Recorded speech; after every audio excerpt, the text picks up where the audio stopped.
Okay, I don't really have it in the spot I would want it, but this thing is quite heavy, and pushing it across soft grass isn't the nicest thing to do. So here's the control panel. I've just looked this over off video. This is the heat function for the glow plug, I would assume. I don't know if this has a weight to starter on it or not, but let's click the key on. Nothing there.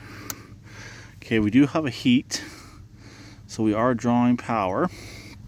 Since it has a heat on, heat off, I would think it'd be a manual glow plug. The other one I had was all automatic. Yeah, it's not even dimming. Ooh.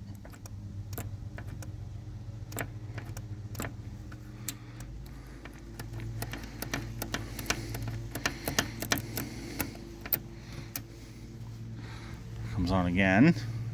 So that part of the circuitry is working. I'm not sure if this ignition is original or not.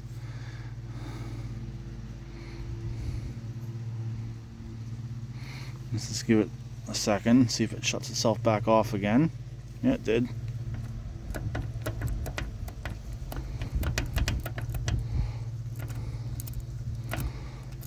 See, it does reset itself. Shut that off, shut the ignition off. I'm going to grab a push button and we will jump the solenoid. This is just a voltage selector right here.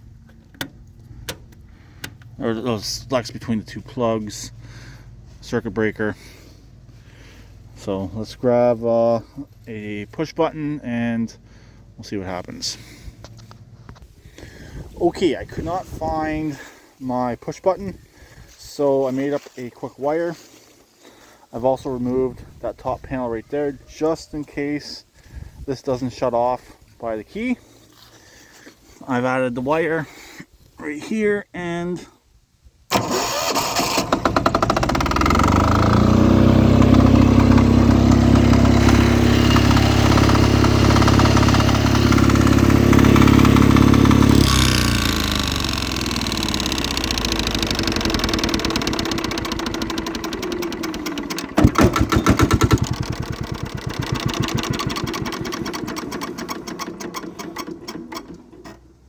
okay, good call.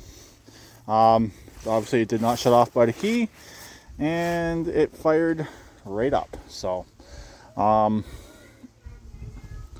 wasn't expecting it to start that fast. Didn't even have a chance to look at any of the meters. It was smoking a bit, but it is a diesel, so at least it does run. That's the main thing.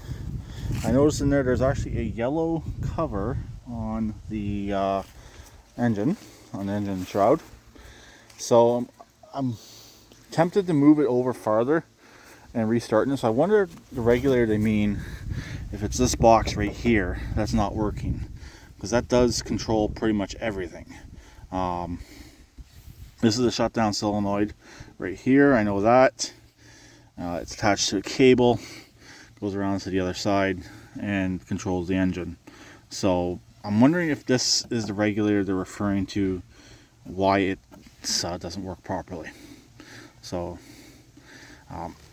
I'd like to move it closer to the other neighbor's yard, because the kids are out next door, and fire it up again and see what it does, because we're not getting anything off the ignition switch, and the ignition switch is tied straight to that box on the other side. So I think I'm gonna get resituated, and worst case scenario, get the tractor and tow this across the yard and see what happens. But I don't know the availability of that part right there.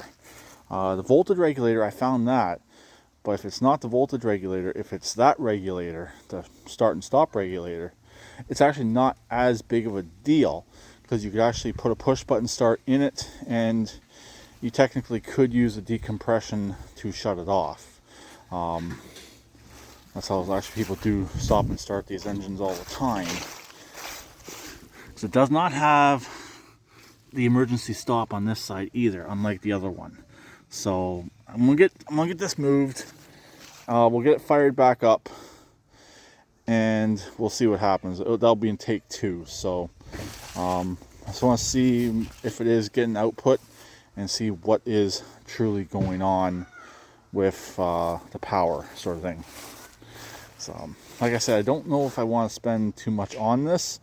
Sell it as is, because I can sell it as is running. I can double my money. If I'm able to find that part, I can probably get another couple $100 in there. That's kind of tight margins on this. If I sell it for parts, running, working as parts, or fully fix it, there's really not much more on the top end. So let's get this moved and we'll try this again. I'll talk to them later. Please keep it redneck like always, and please subscribe and comment.